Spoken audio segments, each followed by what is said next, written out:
All right, what is up, everyone? Welcome to the very first edition of Waiver Wednesday.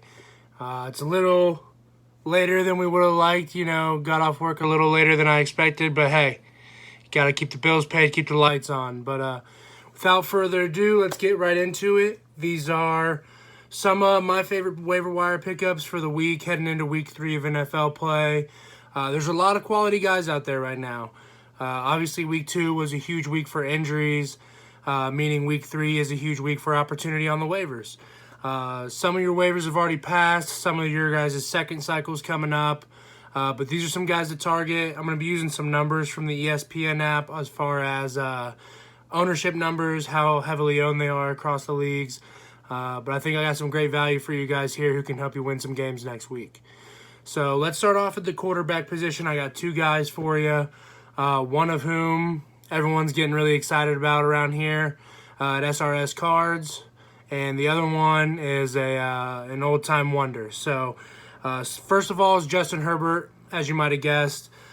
He's only owned in like 7% of ESPN fantasy leagues right now. That's way too low. That head coach talk from Anthony Lynn might scare some people off. I won't be one of them. I'm picking him up. Tyrod's going to be out for a few weeks. That's plenty of time for Herbert to showcase his abilities and show that he deserves a starting job. So that's a good chance to get a starting quarterback for the future on discount, especially in some dynasty leagues you might be in. He's probably owned, but if not, snag him up. The other QB I want to talk about real quick is the bearded wonder himself, Ryan Fitzmagic. He's got a great matchup this week playing Jacksonville. 2 bad teams going at it. I expect it to be some points scored. Neither defense is real good. And he's only 3% owned in ESPN Fantasy League. So hit your waivers. Go in there if you need quarterback help. There's a couple of guys right there at the top who can really help you out. But moving on, we're going to go on to running backs. Mike Davis is the first guy I want to talk about, obviously with the news of Christian McCaffrey being out, as opposed to Saquon Barkley and the mess of Dion Lewis, Devontae Freeman, Wayne Gallman, who to kind of target in that offense backfield. I'm going to go to the other side with CMC being out with that high ankle sprain for a few weeks, and I'm going to go after Mike Davis. There's really not a lot of other guys there to take the touches away from him. Teddy Bridgewater is not really a gunslinger type of guy, so they're not going to be hucking it and chucking it left and right. I think Mike Davis is going to get the rock, and he's a serviceable enough guy to get you through the couple weeks you need him and get your team back on track. Wide receivers, obviously, next. Got a few I want to touch on. First one of my favorite young players in the league, especially as a Patriots fan here, N'Keal Harry. He is 49% owned in ESPN fantasy leagues. That number is way too low. N'Keal is developing into that wide receiver 1 in New England. He's kind of starting to showcase his skill set a little more now that he's healthy. Cam Newton has obviously looked unbelievable.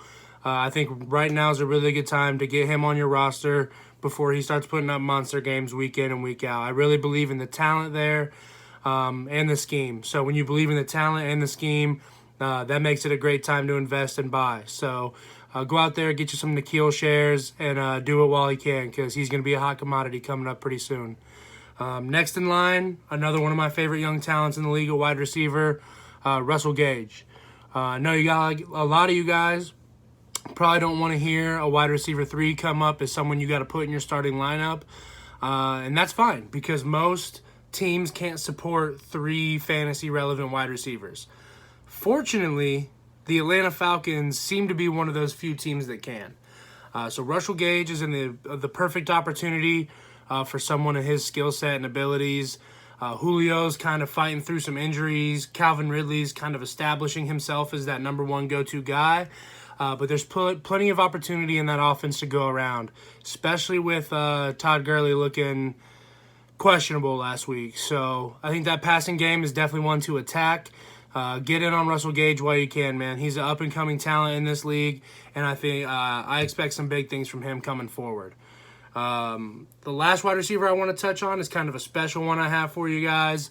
Not a lot of people talk about him, but it seems like every year he gets in that mix on the waivers and wins some people some games. Got some injuries on his team right now that are maybe going to provide some extra opportunity, and that's Zach Pascal. He plays for the Indianapolis Colts. Super quick, twitchy kind of guy. Phillip Rivers is the perfect quarterback for that. He kind of has that weaker arm now. He's going to be looking at a lot of those underneath routes. Some of his tight ends are banged up, so he's going to have to look elsewhere. And Pascal has been on the Colts for a few years. He's familiar with that system. And it seems like him and Phil last week already had a little bit of good mojo going. So I'm going to be looking there. He's less than 1% owned in ESPN fantasy leagues. So he's out there. He's practically free. Go out. If he's a guy you need some production at wide receiver, I would look his way for sure. I think he can win you a couple games. After that, we really just have tight ends to go over. Tight end's a pretty thin position right now. There's not a ton of dudes out there who I think are really going to be contributors, especially on the waivers. Most of them are locked onto rosters already. But there are a couple. Starting with the Dallas Cowboys, obviously Blake Jarwin was one of the guys over the offseason I was buying a lot of shares of, went down with an ACL injury. So his backup, Dalton Schultz, I believe it's Dalton.